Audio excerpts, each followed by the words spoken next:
encaisse. C'est bien d'encaisser un, mais derrière, il faut faire ce qui s'appelle de façon qu'on ait une prestation derrière, quoi. Et on n'est pas écouté, je pense qu'on n'est pas assez écouté, il faudrait qu'ils nous écoutent un peu plus.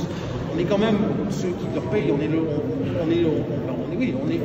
leur patron, quoi, parce que sans notre argent, ils n'y vivront pas, quoi.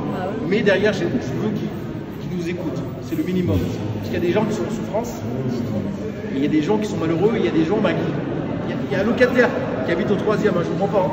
Ça fait 1 an qu'il demande à Grenoble Habitat de venir réparer une fuite. C'est de la merde qui coule. C'est pas la faute du mec du 3e, mais la tuyauterie descend sur les toilettes du mec du 2e et c'est de la merde. Il est toujours en train d'essuyer. Ça fait 1 an qu'il demande à Grenoble Habitat de venir réparer. 1 an qu'il attend. Du coup, ils sont venus, ils ont pris que des photos.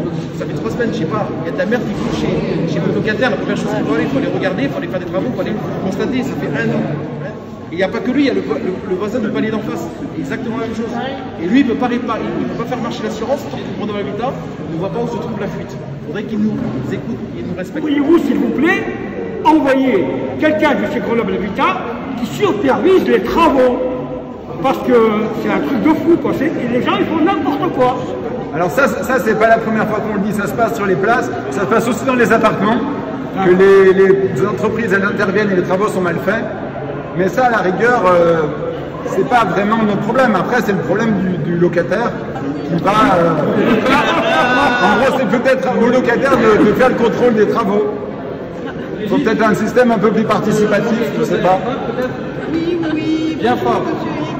Bonjour. Voilà, j'aurais voulu des explications. On se dit que quand on a un état des lieux, donc on prend évidemment contact avec son assureur, qui prend contact avec un expert, et que l'expert envoie justement un rendez-vous, que Grenoble Habitat ne vient pas, ne va même pas chercher le courrier, et l'assureur non plus de Grenoble Habitat ne va pas chercher le courrier, et donc ne viennent pas à l'expertise qui doit être contradictoire quelque part. Alors pourriez-vous m'expliquer pourquoi votre personnel ne récupère pas les courriers qui lui sont adressés? Écoutez, moi là, je crois que cette erreur-là, et peut-être les autres, j'assume finalement l'entière responsabilité de ces erreurs et j'en tire les conséquences en me retirant définitivement de la vie du logement social. On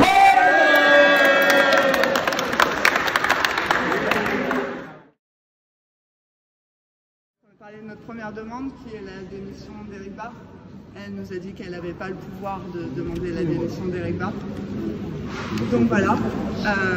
Ensuite, on lui a demandé de pouvoir rencontrer les futurs élus du conseil d'administration, puisqu'il va y avoir 7 élus de la mairie qui vont être au conseil d'administration de Grenoble Habitat pour les 6 prochaines années. Donc on lui a demandé de pouvoir avoir un rendez-vous avec eux pour savoir comment ils pouvaient peser justement sur la façon qu'Éric Barre a de gérer Grenoble Habitat. Alors, elle nous a dit encore une fois qu'elle n'avait pas le pouvoir de le faire parce qu'elle ne peut pas prendre la décision à la place des élus. Les élus ne sont pas encore nommés à la fin du mois de juillet. Elle part en vacances ensuite, donc elle n'aura pas le temps de s'en occuper avant la rentrée. Et à la rentrée, elle essaye d'organiser une rencontre avec les élus, en tout cas elle leur propose qu'ils soient reçus. Nous, on lui a proposé une délégation de locataires, au moins plusieurs locataires représentatifs de chaque quartier. Voilà, et pour qu'on essaye d'améliorer la gestion de proximité. Elle a reconnu qu'il y a une différence entre le nombre de salariés chez Actis et le nombre de salariés chez Grenoble Habitat, qui est du simple au double et qu'il y a quelque chose qui est anormal, entre guillemets. C'est-à-dire qu'il y a beaucoup plus de personnel à Actis que... Il y a quasiment 2 fois plus de personnel pour 1000 habitants chez Actis que chez Grenoble Habitat. On a 13 chez Actis pour 1000 et à 6 chez Grenoble Habitat. Donc voilà, il y a un vrai décalage. Et voilà, c'est... Il n'y a pas de quelque chose de concret, de positif? De concret, il n'y a rien de... Qui passe. J'ai rien de plus à poser, malheureusement. On a essayé d'avoir une date, mais... Et les réclamations que vous lui avez remises?